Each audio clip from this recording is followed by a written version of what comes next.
In today's video, I'm going to teach you how to leave a review on the App Store in just 5 minutes. Whether you've had an outstanding experience with an app or you've encountered a few hiccups that developers should know about, leaving a review on the App Store is how you can ensure your voice is heard.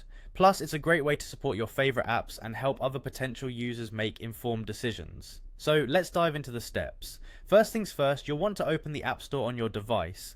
This might seem like a no-brainer, but it's always a good starting point to make sure you're in the correct place to begin the process. Once you have the App Store open, you'll see a search bar at the bottom of your screen.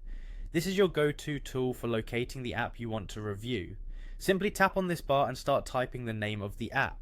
After you've entered the app's name, hit the search button and you should see a list of apps related to your query. Find the specific app you wish to review and tap on it.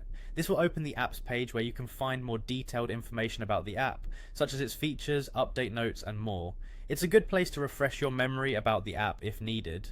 Now scroll down until you reach the section titled Ratings and Reviews. This section is crucial as it allows you to both gain insight from what others have thought and to share your own experience. Once you've landed here, you'll want to look for an option that says Write a Review. It's usually underneath the ratings given by other users. Once you tap on Write a Review, you'll be guided to a new screen where you can leave your personalized feedback. Start by rating the app using the star system. A 1-star rating indicates a poor experience, while a 5-star rating reflects a brilliant one. Think carefully about what rating truly represents your experience with the app. Next, it's time to compose your review. Type out what you've enjoyed or disliked, highlighting specific features or issues that impacted your experience.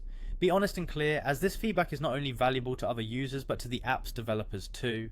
Once you're happy with what you've written, the final step is to tap Send to submit your review. And there you go, not only have you now contributed an essential piece of feedback to the app community, but you've also helped the developer understand their audience better. Thanks for watching, and I hope you feel informed and ready to share your voice on the App Store.